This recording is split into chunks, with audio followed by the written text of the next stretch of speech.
fly physical, and it lasted like 2 minutes because they go, well, Wow. looking at your paperwork, you're out. And you're not just out now, you're out forever.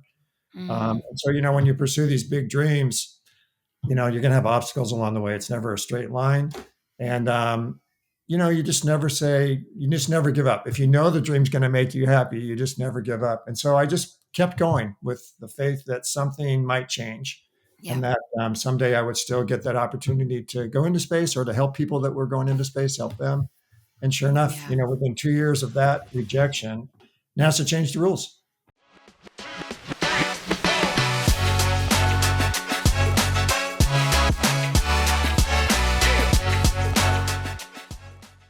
Welcome to Champion This with Brianna Salvatore Dueck and Chelsea Poppens, where we share the incredible stories of athletes and entertainers who are using their platforms to create positive change in the world and the communities they live in.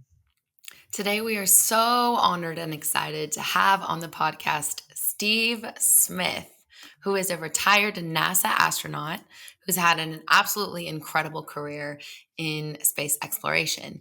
He has completed 4 space shuttle missions. He has conducted 7 spacewalks, EVAs, and has spent over 49 hours outside of a spacecraft. Absolutely wild. He's played huge roles in terms of exploration around the Hubble Space Telescope, conducting 2 massive missions. He's also a massive advocate for STEM education and a graduate of Stanford University, where he also won a national championship for water polo. Welcome to the podcast, Steve. Well, hi, Chelsea and Bree. Thank you so much for having me on. Thank you for your podcast series. I've listened to almost all of them and really gaining a lot of good life lessons from them. So thank you. Life lessons. I was like, coming from you, who has like done some pretty incredible things. We've been talking about you to all of our friends for so long about how we're going to bring you on the podcast, and so we've been really hyping you up off the podcast. So to have you on is really exciting. Well, thanks. We're always looking for new life lesson nuggets, right, from anybody. And that diversity of input always brings new things. So I'm always anxious for that. Woo. Okay, so let's dive on in. To start off, let's talk about kind of like your journey becoming an astronaut. Take us back to the beginning and kind of share what actually like sparked your interest in space and becoming an astronaut. Sure. Well, I grew up in California where we can do exploration outside quite a bit, mountains, ocean, snow covered high mountains. We can even drive to the Death Valley Desert. So I loved being outside, was in scouting, camped with the family. And this in parallel was watching the explorers, both real and fictional, on television. The astronauts were exploring space. The French oceanographer Jacques Cousteau was exploring the ocean and taking us under the ocean with cameras that he invented. And then there were some fictional TV shows too, Lost in Space and things like that. So I was kind of interested in what they were doing. They were using special equipment, talking in special kind of language. They had kind of uniforms, etc. And so I was interested in that also. And then we actually moved to Japan for a couple of years. So I flew back and forth Oh, on wow. airplanes at the time, third, fourth, fifth grade. And commercial aviation was just kind of coming into its, maturity at that point. My parents actually made me wear a coat and tie on each flight just to give you some sense of how new it was for everybody. Oh, But that's that's how I cute. gained a love for aviation. And then we had a neighbor who had a little airplane and took me flying. So the combination of Wow. exploration, watching the professional explorers, and then that aviation part just made it the perfect job. It was a long road there, though. Yeah, definitely. That's so cool. And I know, Steve, in our prep call, you mentioned that you actually at 14 had a very pivotal moment that also contributed to kind of your passion and desire to become an astronaut. But when you were 14, you had a major accident, a near death experience. How did this affect your outlook on life and your desire to enter into the astronaut profession? Well, that event, which I'll describe, completely changed everything. It gave me a set of life practices that I practice to this day. When I speak to, thousands of people, I try and share those lessons to help them improve their lives also. And it's all about living a balanced life and a simple life. And so, yeah, at the age of 15, I woke up one night with massive internal bleeding. It's in the middle of the basketball season, just as a little backdrop there.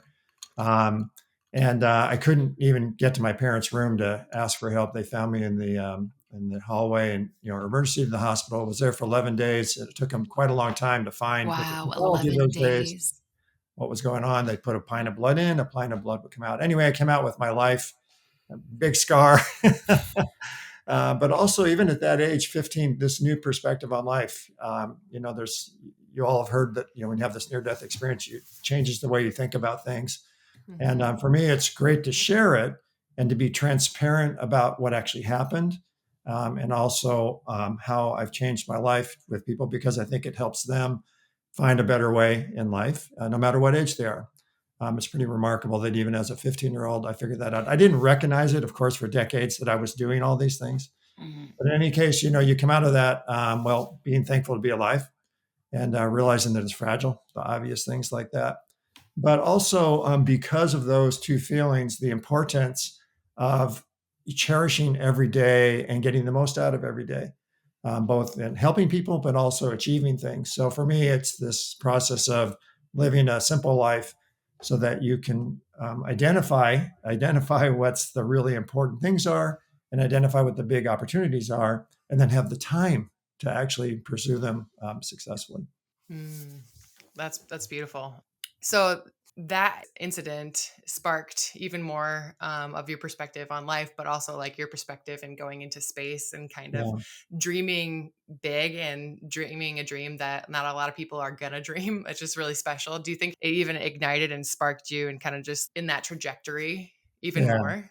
Yeah, absolutely. Thank you for reminding me that was part of Bree's question. Yeah, absolutely. It's like, what? I don't want to waste time here. I don't want to waste Mhm. time being distracted by things that aren't super important. And will also say that my parents raised me to, do something good for the society and other people. And so I knew that going into space, where we make people's lives better, we're gathering information and data to make life on Earth better. It was a worthy cause, one, Mhm. worth risking my life, frankly. And my wife Peggy and I had several questions about that, if you'd like to go into that. But ironically, a year after that incident, it was time to apply to college. And all the astronauts had been selected for the military. So you had to come from the military.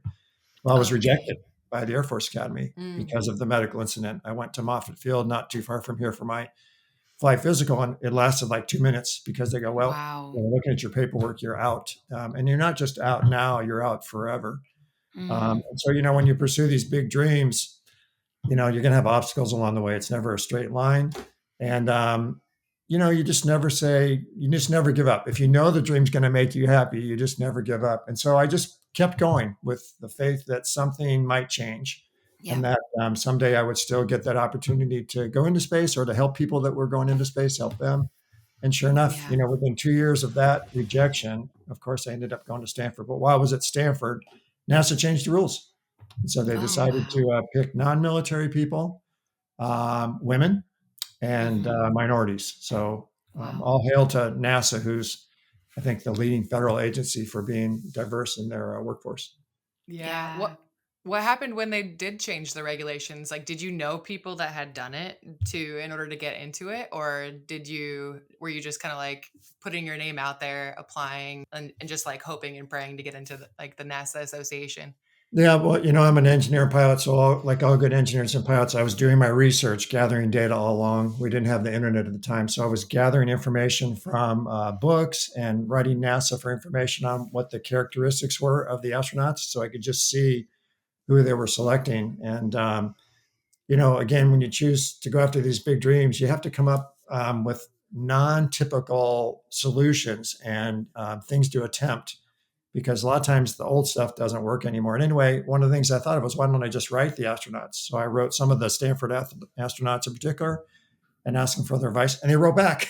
I mean, Yeah. Hold yeah, up. yeah. How did you track them down without Google or the Oh, internet at that time? oh. Sally Ride, Johnson Space Center, Houston, Texas.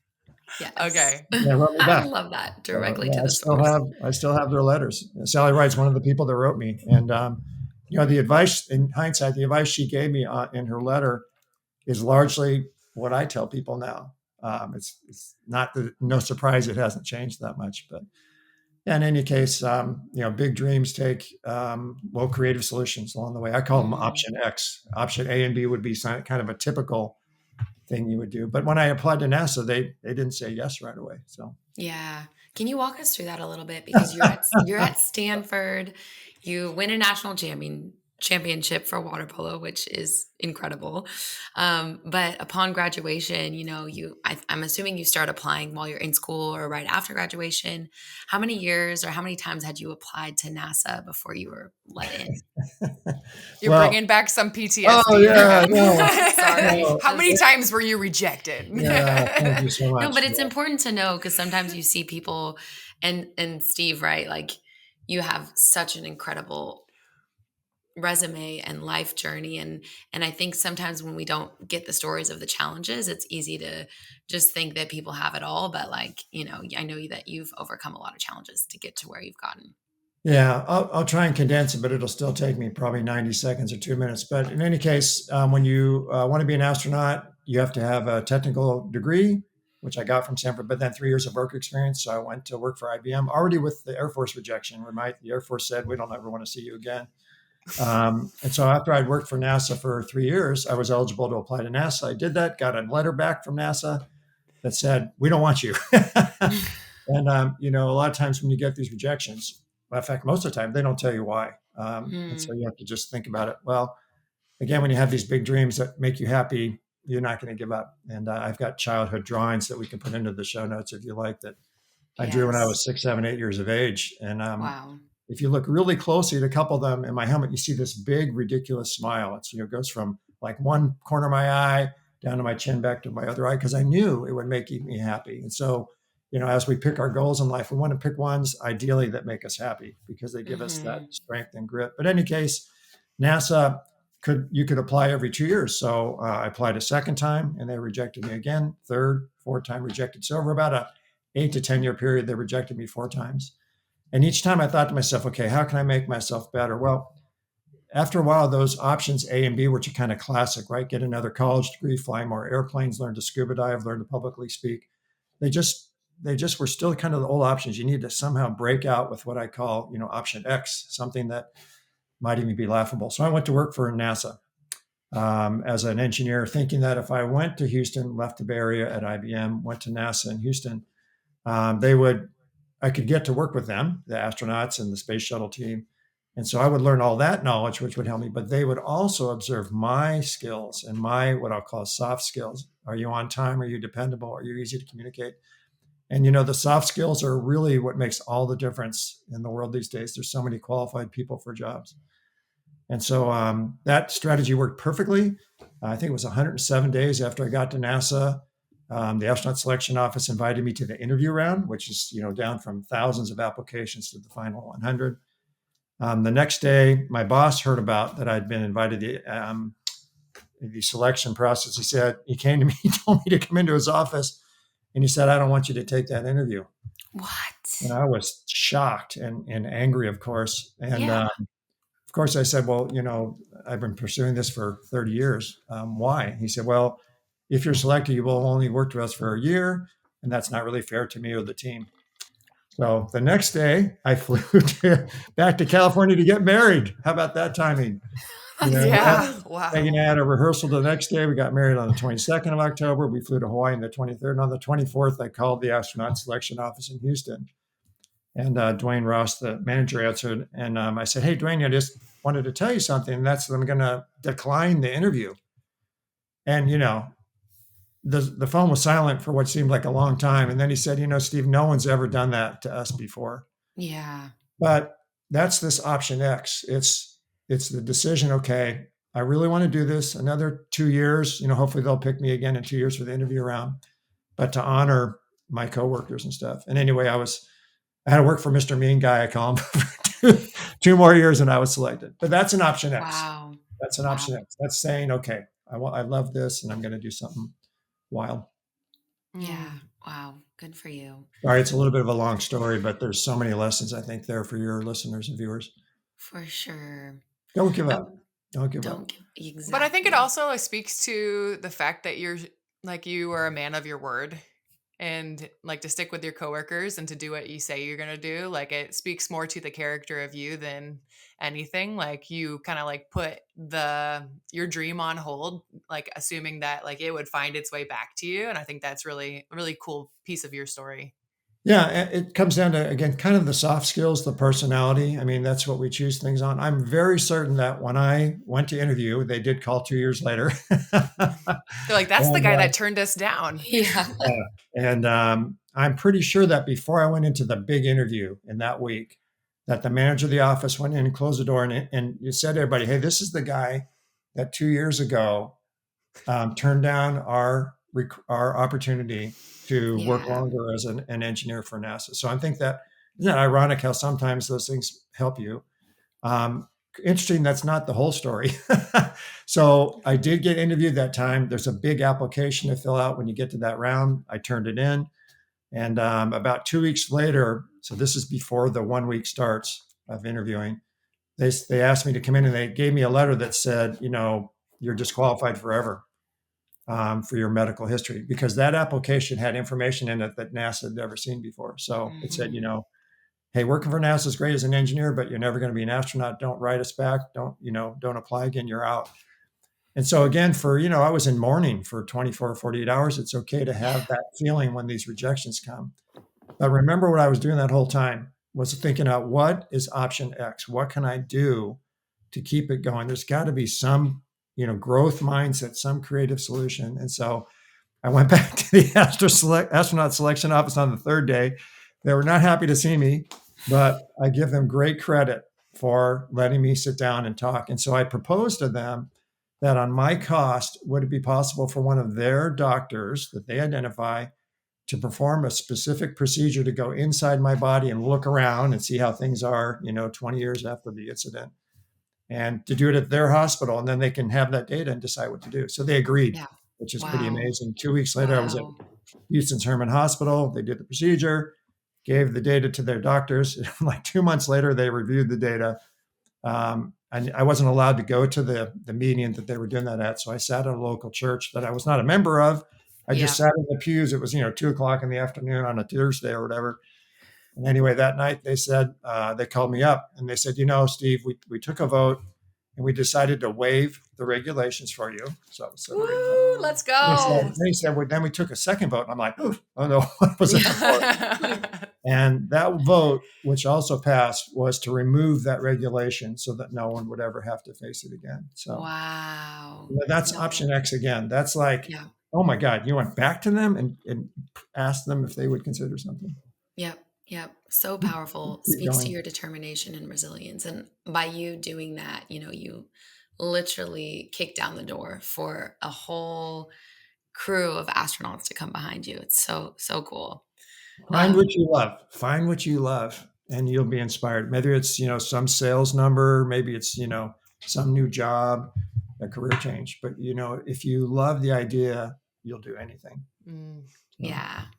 I would love to kind of, we got the backstory of being able to become an astronaut and have that resilience, but talk to me about that moment when you're sitting on the launch pad in your whole spacesuit and it's your dream is literally coming true in front of your eyes. What was that like for you?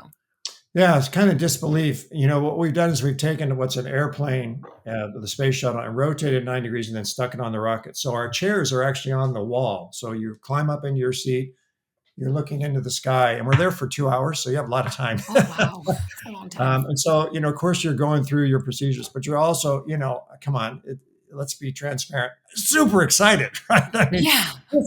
I Geeking can't believe out. it. We're going into space 30, I waited 35 years actually for that moment. And, in terms of fear, none, which is pretty remarkable because it's, of course, a Wow. dangerous job. Out of the first 100 flights, 2 didn't come back. So it's pretty dangerous, of course. But there's 2 reasons why there's really no fear. One is you've trained and trained and trained and trained, just like we train for business or music or athletics. It reduces your anxiety. And so really felt prepared if, a computer failed or, an engine failed, whatever, we know what to do. Also, I think, again, being totally transparent, it sounds a little bit harsh, but you really don't think anything's going to happen to you. That's why we fly in airplanes now. That's why we drive cars. Those aren't perfectly, accident free, right? But we still do them. So I have to admit that was probably part of it. So I will say I was anxious though. You don't want to make a mistake that Yeah. would cause you embarrassment, your family embarrassment, your country embarrassment, or that would hurt one of your crewmates or, kill one of your teammates, excuse me. So, but yeah, super. I mean, I can't believe this. We're going into space, so. Oh, that's crazy. I mean, And I would actually, have. on the ride into space, you're punching each other in the shoulder. I mean, you're doing your job, but you got to take, You gotta have 2% of fun the with time it.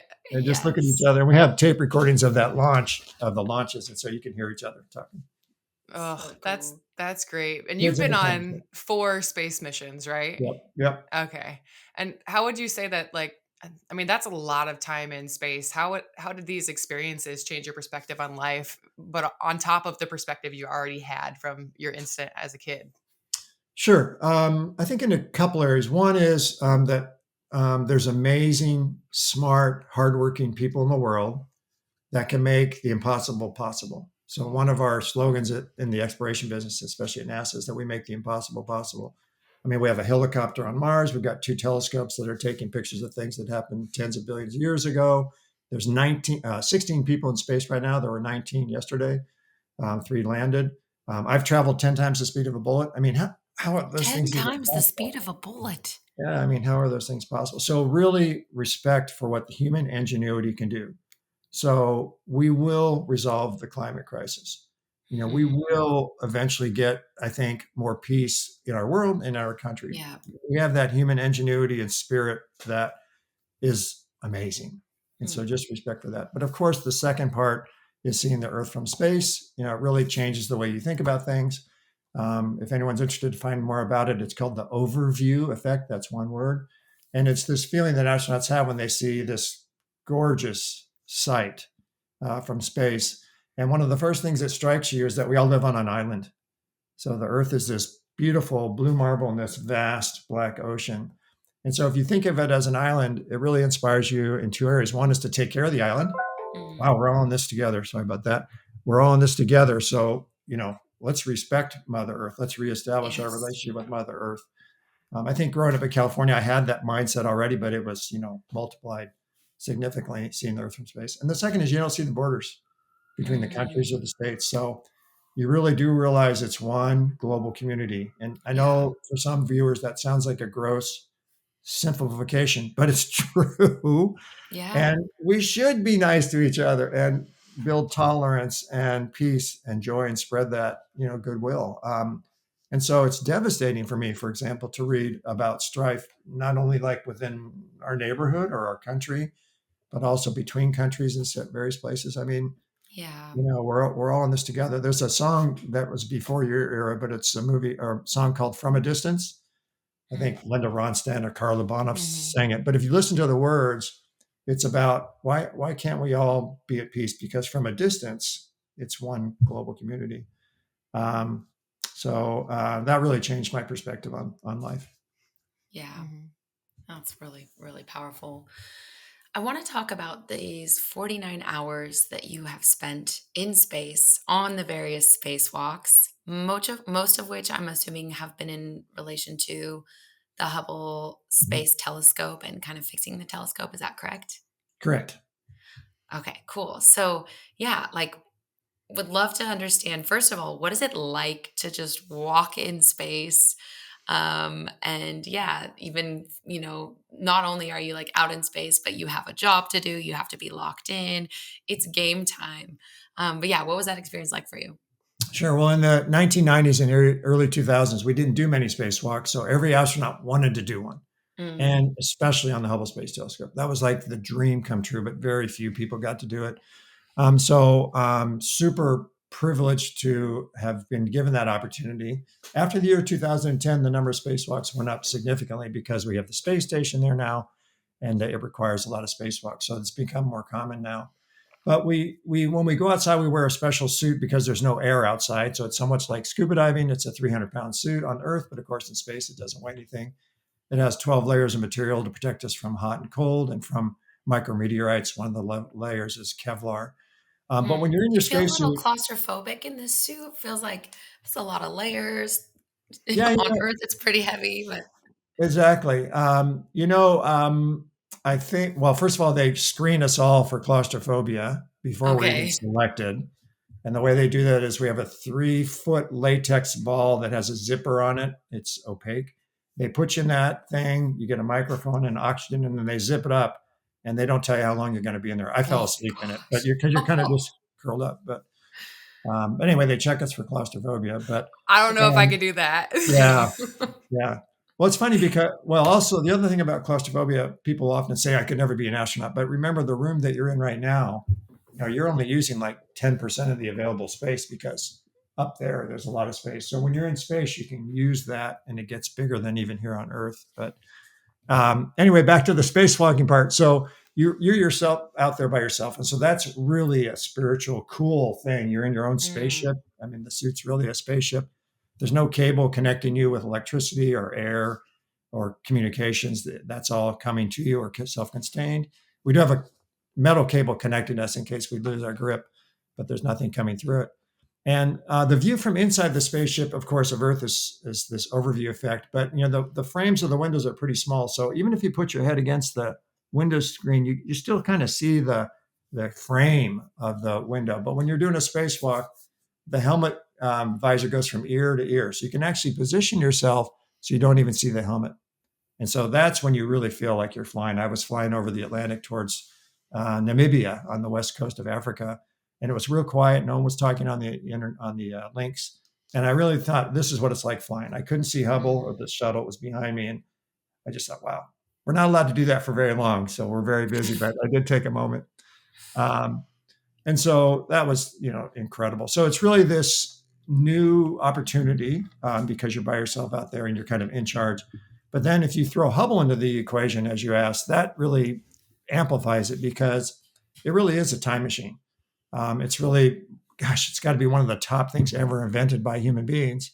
And when it takes a picture sometime of things, when you look at the picture, it's of things that happened up to 12 billion years ago.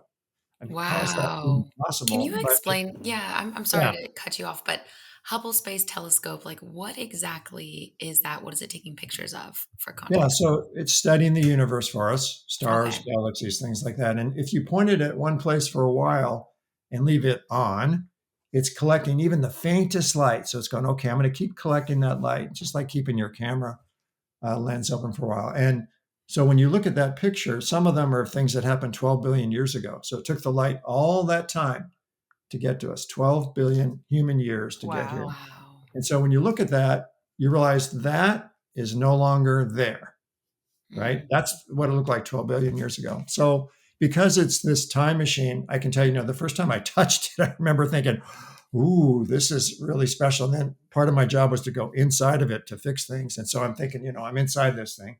And, if you think it's carefree, I remember 2 weeks before my first spacewalk to Hubble, the NASA management in their in their wisdom said, just a reminder, it's worth $6 billion. I'm like, oh, that's You going to break make it, me, you buy it. thank No you. pressure. No I was pressure. already nervous, but that's good to know. So anyway, Oh, it's an amazing machine. So you've got seeing the Earth is amazing, and then when we're working on these instruments that are like time machines, it's incredible.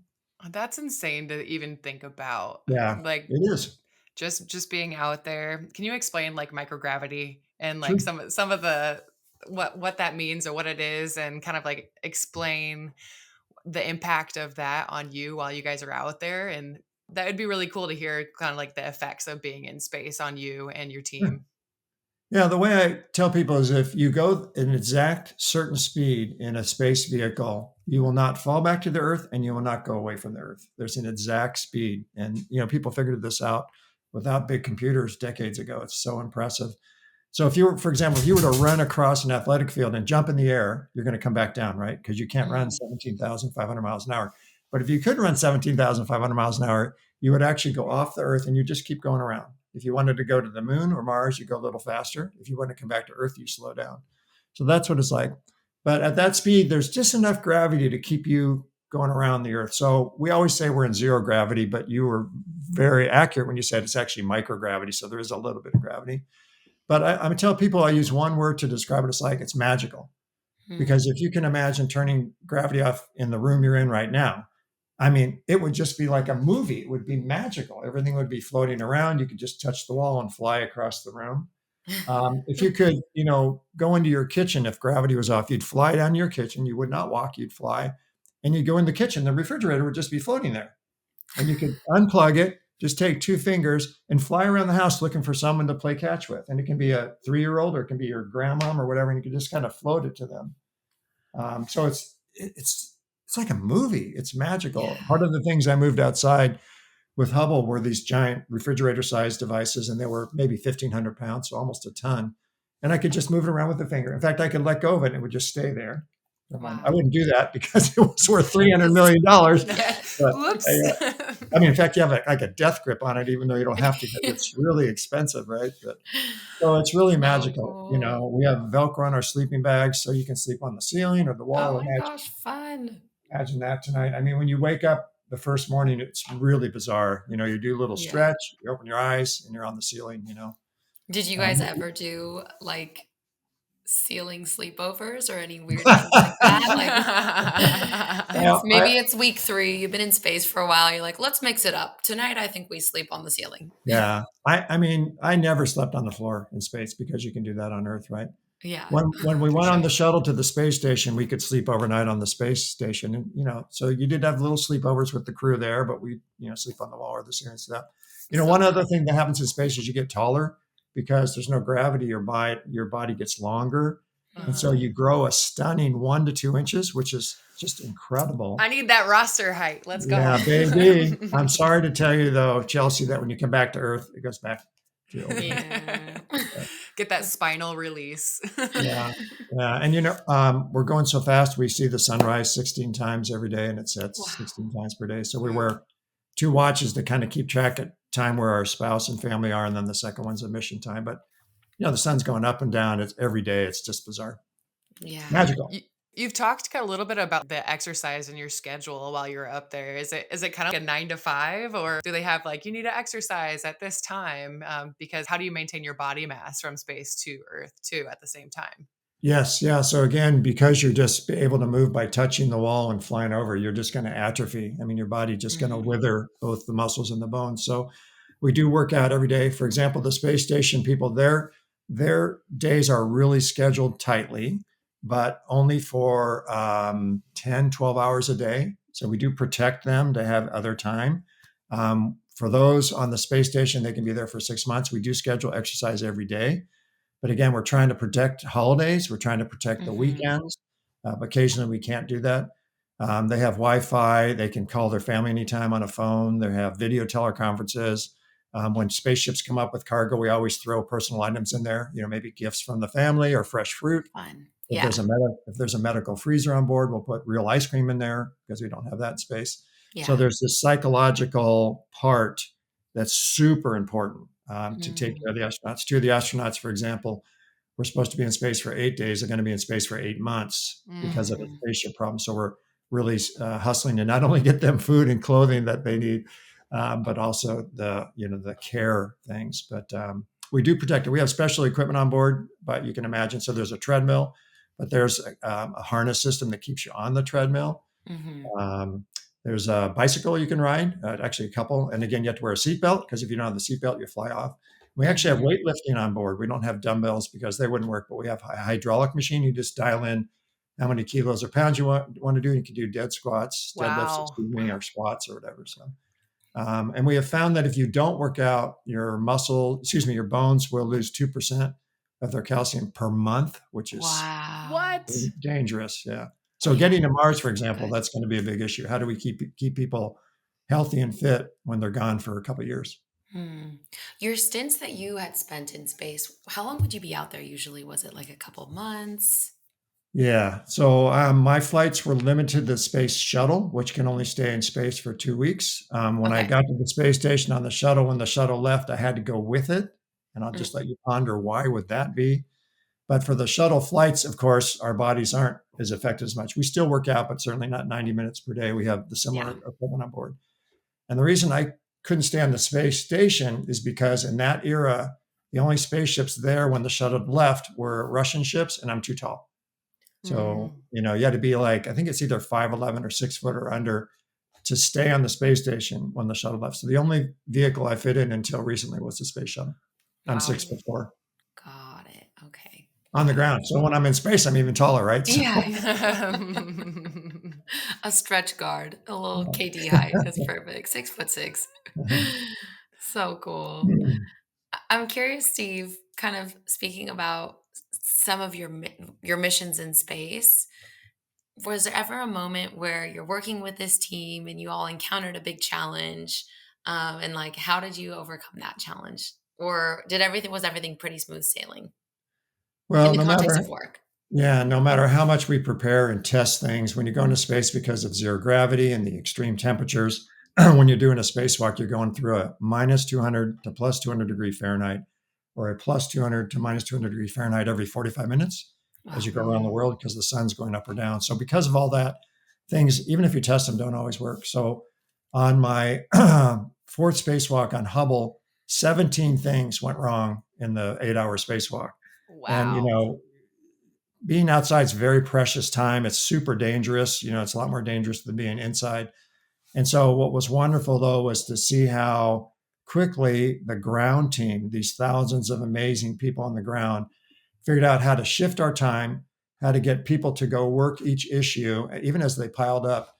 We have a sister Hubble that's on Earth. It's 100% accurate compared to the same as the real Hubble. It's in the NASA facility in Goddard, Maryland. And so people rushed in there to the real sister one to see if we could try different things or how it would work. So I mean, it comes from sports too. I mean, when you have beautiful teamwork together, overcoming obstacles, it's just this wonderful, wonderful feeling. And that's why, we have to, in our business world, eliminate silos and people not working together and not enriching each other's life with that diversity of help. And there's a gentleman named Adam Grant, who I'm sure some of you have heard about. He's a psychologist. I think it's at the University of Chicago.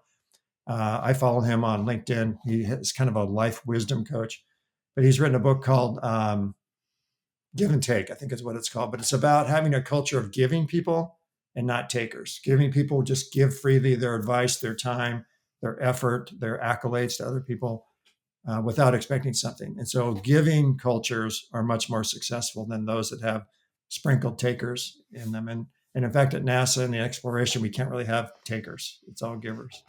Because Adam I Grant. mean, you can only imagine what like a really selfish person would how they would handle space with a team. It would Yeah. be obviously very detrimental to the mission, but in tandem with that, what would you say is kind of like some of the important qualities and skills that someone would need for that kind of high stakes, high pressure environment like space exploration? Yeah, someone who knows how to compartmentalize failure. For example, if you're flying an airplane and you make a mistake, the last thing you should do at that point is just dread it and run it through your mind over and over. You have to put it behind you. And it's also true in business and sports. I remember when our kids were young playing sports, we would have this little signal using this hand motion that's to put something behind you. You're basketball, you turn the ball over, or, you shoot an air ball or whatever. If the kids would look over, we would just make this little signal. So you have to compartmentalize, put things behind you. If you're flying an airplane, that's crucial because what we have seen in accident investigations is a small problem gets bigger and bigger because then you forget to look over here if you're looking at this, and then that goes wrong and it just builds up. Of course, it's really important to have that great teamwork, right? People who are giving, like I said before, that know when it's good to be a leader and when it's good to be a follower. That's super important. Good communicator, transparent. Transparent. It's really important that when you make a mistake in our business to say, "Gosh, I'm really sorry, I did this wrong," instead of trying to blame other people. I mean, big leaders. There's a kind of an analogy. Big good leaders, when the team is doing well, they shower the accolades on their employees, and when Mhm. things aren't going well, they look in the mirror and they Mm. say, I did this wrong. I didn't set the right culture, or they didn't get the message. They didn't understand our goals.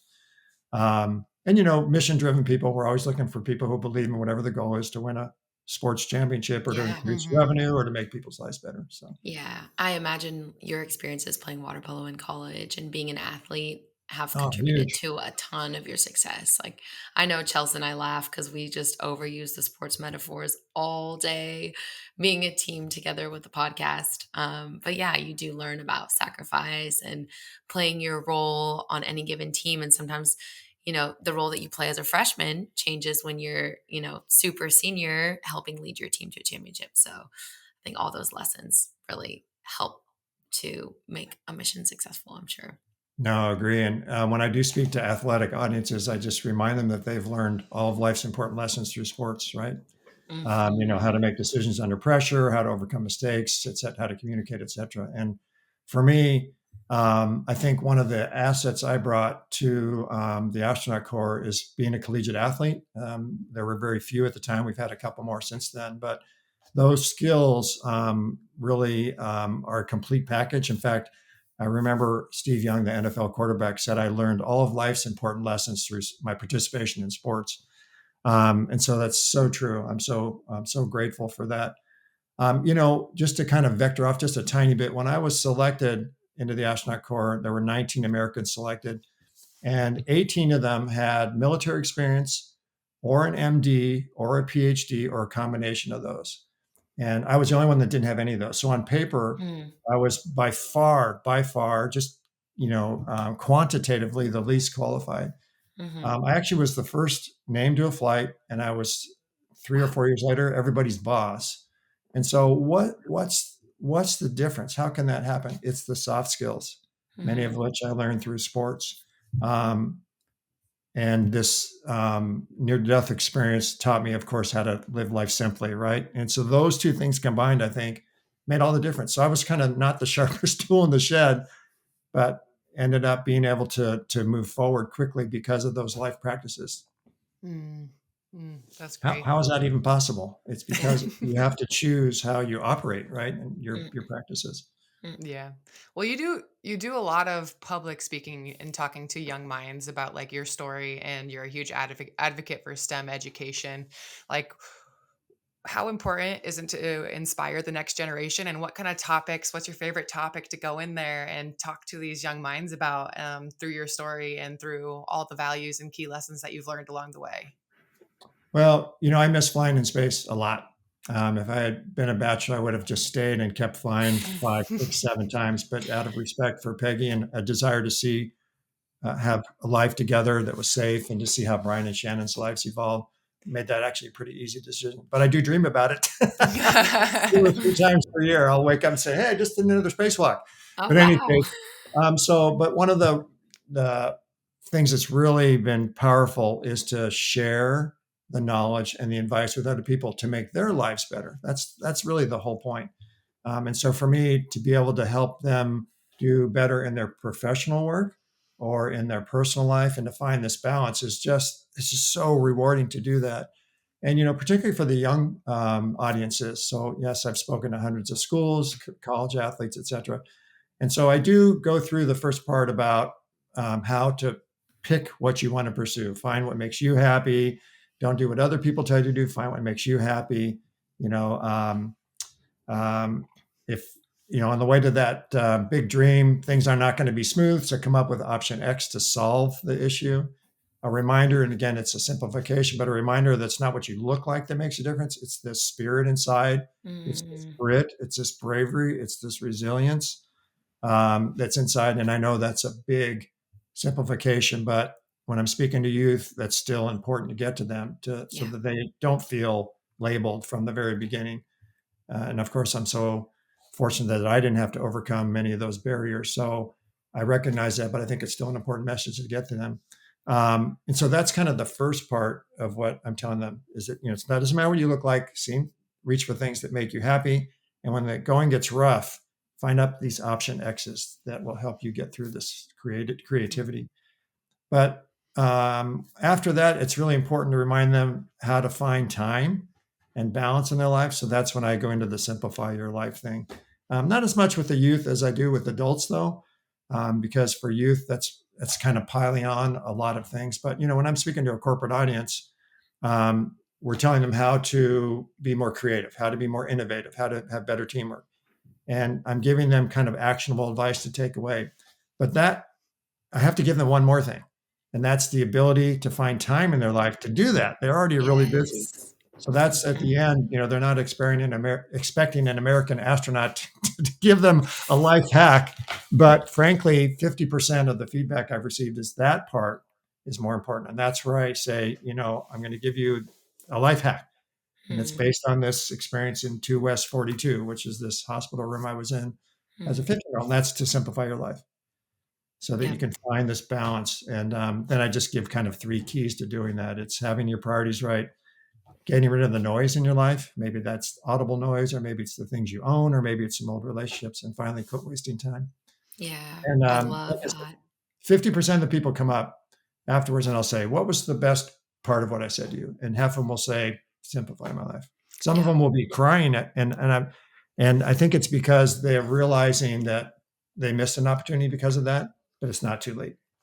I Mm. think it also goes against the grain for American society and our culture Oh is yeah. it's constantly hustle, hustle, work harder, do more, do more.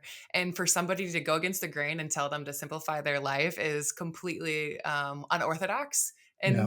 in our society. And I'm honestly for someone to like tell them that it's okay to do less and to focus on the things that make them happy and just to simplify their life honestly hits the heart and hits the soul a little bit more than someone saying do more, work harder, Mhm. practice It's Mhm. harder. really, it's really easy. For example, if there's a couple pieces of clothing in your closet that have been there for a year and you haven't worn them, get rid of them. What brings you You know, joy? yeah. That's a You know, word for Brie. I need to get in my closet and simplify. And all of us have a cable box. We've cleaned every Yeah. cable from every computer. It's Yes. stuff that requires your time to move it.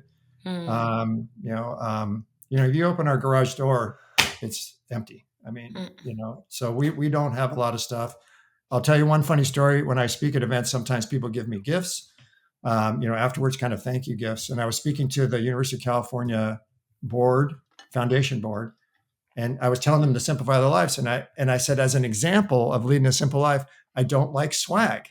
And the person who invited me in the front row goes, and everybody heard it, because it was quiet. I go, I don't accept swag. And it was silent. And the lady went, and sure enough, at the end, she kind of comes up on the stage all dejected and she has this Oh really nice no. crystal thing for me. I'm like, oh my gosh. Oh. And then she says, why don't we give it to somebody in the audience? It has my name on it, but let's give it to somebody else. I go, oh, no, this is different. So, Yeah. This is personalized. so Yes, yes. Oh, that's awesome. Okay, question to switch speeds a little bit to take us back to space. You told us to save this question. We asked this in the prep call, but to save it for the live recording. So, my question for you, Steve, is and I know all of our listeners are wondering, do you, who has been to space, think that there is other life in space? I do think there's other life in space. I guess I would like everybody to ponder that. Usually, when I ask an audience, I usually say I do to give them the freedom to say they do, because otherwise they might Hmm. be embarrassed. But I would say 80 to 90% people say yes. And the reason that I'm quite sure that there's life out there is because of the numbers, the math. We live in a galaxy called the Milky Way. There's 200 billion stars in this neighborhood, in this galaxy. We live near one of those stars. It's called the sun. And near the sun, there's these really interesting living things that are so different. There's people, there's plants, etc., animals. And so if there's 200 billion stars in our galaxy, in our neighborhood, I think there has to be mathematically something. And then the Hubble Space Telescope has told us there's a lot of galaxies. It's more than a million. Actually, it's more than a trillion.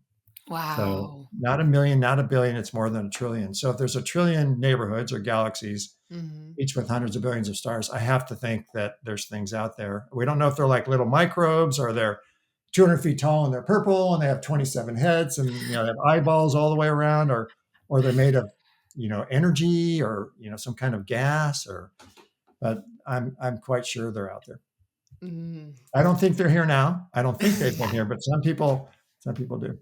Yeah. That's okay. Yeah, some people do. That's I think in Puerto Rico they have a part of their island that they're like this is where the aliens live or like they Mhm. see a lot of there's like those type of conspiracies around it. Yeah. Well, even the United States government did a big study last year on military personnel's sightings of unidentified, unexplainable things. And they Hmm. have video from military pilots, audio, and many of the things that the government looked at, they actually could not explain. So, Wow. Ooh. I still don't think they're here, but it's something that we'll I think in the thousands of years ahead, we'll probably find each other.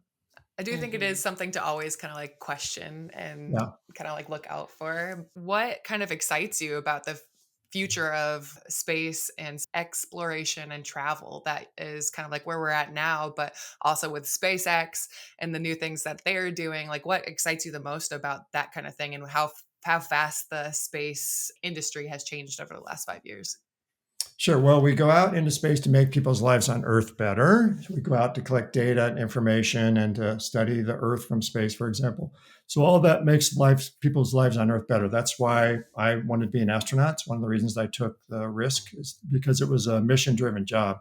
Well, in the new era, which we call Space 2.0, it follows 50 years of Space 1.0, where there wasn't much innovation. Now we have all this innovation for a variety of reasons, but the outcome will be that we will have more information and data that will make us smart from space, and it'll make our lives better on Earth. For me, it's not just about weather forecasting and GPS and new materials and things like that, but I think some of life's or our society's big challenges, like some of the big diseases, I think part of the solution chain that's required to solve some of these, part of those pieces will come from research in space. When we go into space, we don't have gravity, so we Hmm. can do a lot of chemistry and Hmm. medical testing in space that's not Yeah. possible on Earth. It's been the promise for decades. I think now, as we have more people in space, more experiments in space, we'll find a couple little keys where we go. That helps us with how we're going to resolve cancer, for example, the big Hmm. monster. And so I think, Earth-based things will find many of the little pieces to this puzzle that will finally be able to solve it. But I'm pretty sure that some of them will come from space to help resolve these big issues. So, Hmm. NASA's budget is, I think it's $34 billion this year, which is a ton of money to all of us. But in our federal budget, it's less than 1 penny per dollar. It's like seven Oh, tenths of a penny. Yeah. And so it's a small investment for a big return. It's making life Yeah. on Earth better. Yeah. I'm curious, Steve, with more privatization of space exploration, how does this affect international cooperation and security? I know, like, yeah, I'm just curious because I know International Space Station, for example, is like a globalized, awesome collective mission. But what are some of the like? How do you foresee that element of it in terms of like Sure. international diplomacy, cooperation, all that? Yes. So I think largely huge benefits will come from that working together. You're right. The International Space Station is a result of 20 countries working together. A really good Earth based example of international collaboration is Antarctica. Hmm. When people first discovered it, we thought, is somebody going to make a land grab? Or no, the United Nations kind of have brought everybody together and let's say, let's peacefully use this. Let's have rules of use. Let's protect it. Let's be nice to each other down there. Let's not have any land grabs. So I'm hopeful that's what will also happen with the moon and then on to Mars. Of course, with any of this, there's always risks too. And so, space can be used for battles, which is unfortunate, but I think it's, Hmm. we just have to work towards not having that. The United Nations does have several treaties already in place that guide the peaceful use of outer space, but, we have to be careful all along. So our Hmm. government, as you know, now has the Space Force, which is this other branch of the service that's designed to make sure we protect our satellites in space and things like that. So that's kind of the reality of life. It's sad that we need that, but Yeah. I understand it's the reality. But in general, all the great scientific projects in the world benefit from huge international collaboration, and the people who are on those projects love working with each other. There's no politics. It's wonderful. Yeah, totally. That's great. That kind of just begged another question in my head. You mentioned collaboration around Mars, and Elon Musk has said that he will is hoping to like put a colony on Mars. I don't know in what year, but do you think that that's possible, like in our lifetime, to actually have people living on Mars or on other planets in general? So I don't agree with the thoughts that we will send millions of people to Mars because the Earth isn't livable anymore. Some Hmm. people call that Plan B. The Earth is beautiful. It's extremely large. It's largely uninhabited. We just need to reestablish our relationship with Earth, which we can do. We did it, when the ozone layer was suffering decades Hmm. ago. So we can all pull together. We have a lot of hmm smart people driven by passion. So I'm sure we'll solve the climate crisis. So we're Yes. going to stay here. Are we going to send people to Mars? Absolutely, but only in numbers where there'll be explorers. Yeah. hmm Yeah. And, we're not going to terraform it or anything. We're going to build buildings on that, maybe have manufacturing there. Who knows? But we're Yeah. not going to, I don't think we need to send millions of people there. Well, let's make our stand on this amazing place. Yes, agreed. Love that. Well, on top of space, you're also involved in the Positive Coaching Alliance. Can Mhm. you explain what that is, how you got involved in it, and then the impact that you're trying to drive through that organization?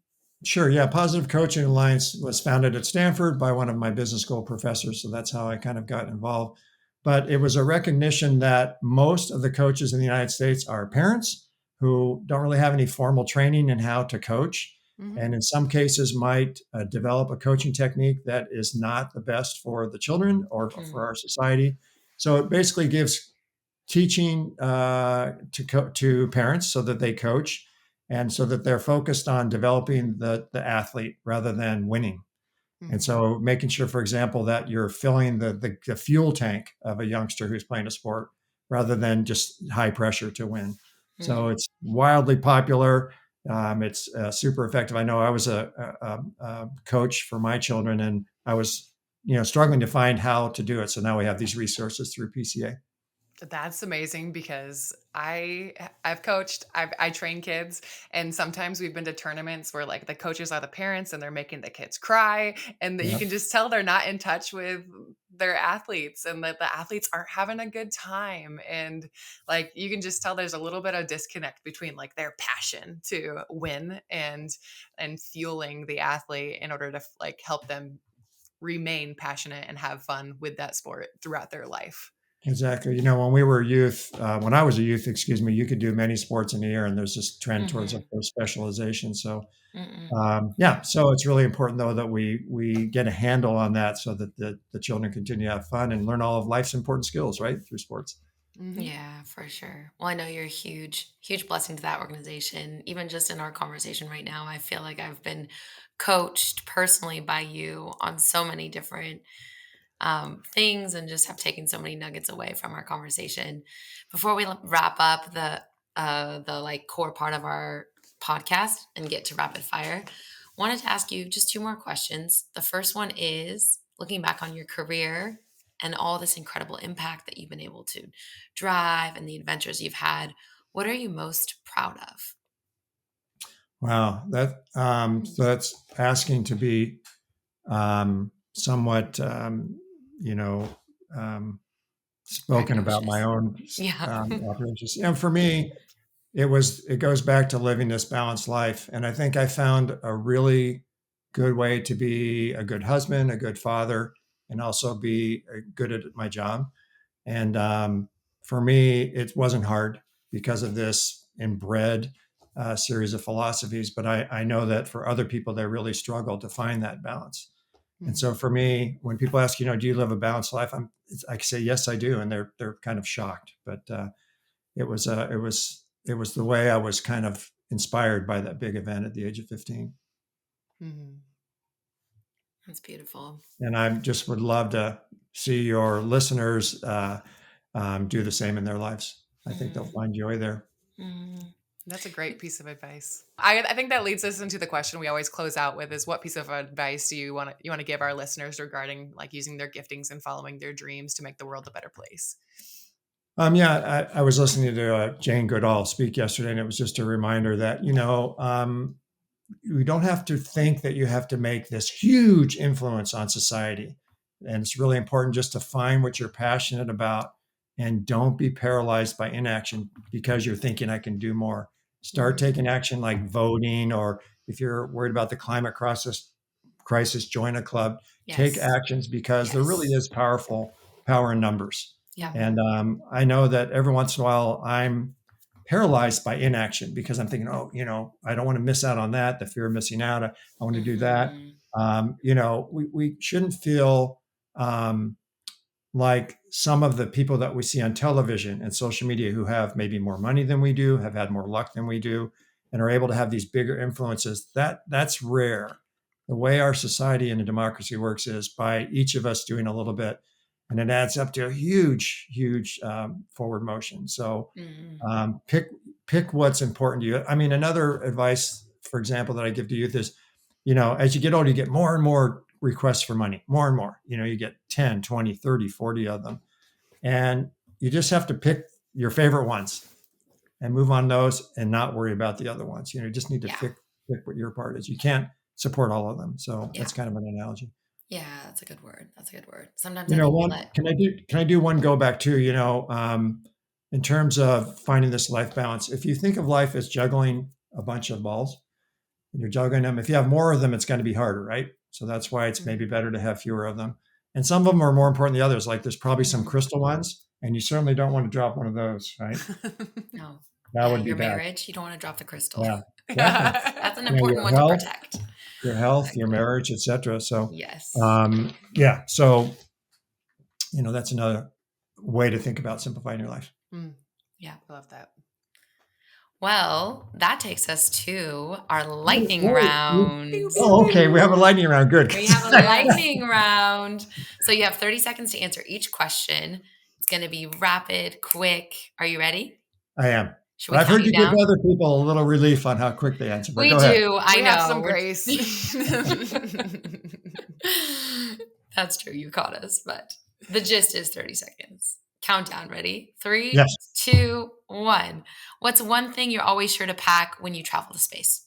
Oh, this one I thought a lot of. For me, I like to control the environment I'm in. So I take earplugs, AirPods, and a noise canceling headset in space or here, because a lot of times it's just too much noise, too much going on. And I like to just listen to some nice music or a nice podcast to kind of get that balance back. And so that's super important to me. That's great. Second question. If you could visit any planet in our solar system, which one would it be and why? If we can even visit them, because they're like giant balls of fire. Exactly. Well, thank you, Bree. That's exactly right. So people usually going to get technical. People usually ask me what's my favorite planet, and I always say Earth, of course. But for me, there's two that kind of are attractive. One is Saturn. Come on, the rings would be just amazing to see. There might be some moons nearby. It's got a ton of moons that might have life on them. But in terms of practical answer, the closest planet to us is not Mars, it's Venus. Venus is a horrible place to go. It's hot. It's crushing pressure. So we're going to go the other direction to Mars. For me, going to Mars is something we're going to do in the next 20 or 25 years. For me, that would be the ultimate backpacking trip. You open the door. No one's ever been there before. That would be awesome. I'm not the right age to do that. But the first person to do that, she's already alive today. She's probably 10, 11, 12 years of age, which is pretty cool to think about. So for me, I would love to go to Mars. Something happened there. It used to be like Earth. It had water running there. So we need to go there and see what happened. Wow. So cool. Okay. What is your favorite space snack? Oh my gosh. So we get to pick the food we choose, take with us from the NASA pantry. Most of it's dehydrated or thermostabilized, which you can buy in grocery stores. It's where it's already cooked. You just heat it up. But by far the best snack in space is shrimp cocktail. And that's because it's different texture. It's a little bit more exotic than chicken or spaghetti or cauliflower for sure. So it's kind of more exotic, but it also comes with that hot sauce, that spicy sauce. Yeah. And most of the food's very bland in space. We can't take salt or pepper because, if you shook it on something, it would just go in your eyes. And so it has that nice tanginess to it.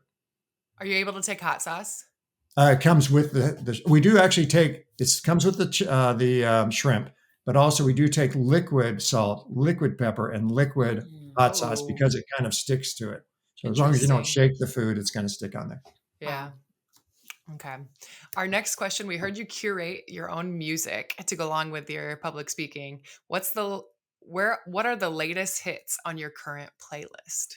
Yeah, so a couple of the oldies. One is Tom Petty, I Won't Back Down, because the chorus is just exactly what I talk about in my events, don't back down. And you have to have music playing at events. I mean, not having music is just crazy. It just makes all the difference. Another big one is Imagine Dragons, On Top of the World, because it's, again, about achieving big things. Probably more recently, Panic at the Disco, High Hopes. Great video goes with that one also. And again, it's, when you curate the music, you want them not necessarily to listen to every word, but the chorus is really important. And so High Hopes. There's also another one that does have one swear word in it. So I just want to say that, but it's called Coloring Outside the Lines by Mr. Wives. And Okay. if you think about it, it's all about big thinking, because when you're learning to draw as a child, you're supposed to stay in the lines. Well, part of my big messaging is we got to be creative and come up with these option X. So it's okay Mm. to go outside the lines. So We don't get a Got little it. serenade, a little. no, definitely not. Little Definitely top-hat not. serenade. You don't That grab is the not mic and good. do a little walkthrough. No, that would not be a good idea. You're I trying think to build, that we need to. your No, we followership. want your tour manager to add a little bit of Steve singing to this next No, year of no, events. no. Mm. Okay, last question. What's your favorite space movie? Oh, thank you for asking. So kind of it falls into the old ones and the new ones. The old ones, which I think are my top inspirational movies of all time, are Apollo 13 and The Right Stuff and Top Gun, frankly. I mean, those were the Yeah. ones that I loved the music and I love the messaging. In the more recent era, again, we've had, 50 space movies come out in the last 10 years. But for me, it's still The Martian with Matt Damon, because again, it'd be like the ultimate camping a trip, ultimate exploration trip. And the first 80% is very accurate. It gets a little wild at the end, but Spoiler alert. spoiler alert. Yeah. Can I tell you my favorite TV show? Yeah. Yeah. It's not space, but I think in the last 5 years, the most meaningful TV show or streaming show, however you want to talk about it, is Ted Lasso. Oh, And Oh, yes. it is. It is because so So good. good. it's sports related, but there are It's 20 funny. messages that are great learning advice. And, if you just go on the internet and search for, Ted Lasso top 20 quotes, they're really good. I mean, they did a really good job with that show in terms of not just providing entertainment, but you go, wow, that's actually good life advice. So thank you, Jason Sudeikis. It's agree. great. I love it. Well, thanks for joining, Steve. You have such an incredible story. Like, obviously, you have a dream that not a lot of people are willing to dream for themselves, and like your story is just super inspiring and motivational, and like you're so well spoken, and I love everything that you're doing, from impacting like young kids to going into corporate events and like giving pieces of advice to people to simplify their life and to do better things. And so thank you for joining on the podcast. To all of our listeners, if you like this podcast, like, share, follow. We'll give all of Steve's information in the show notes and a little bit more about his story and the things that he's involved in. But thank you, Steve. Thanks for joining us. Yeah, my pleasure. Thanks. Your podcast series is making people's lives better. And that's what we all should be seeking to do. So thanks. Thank you, Steve. Yeah.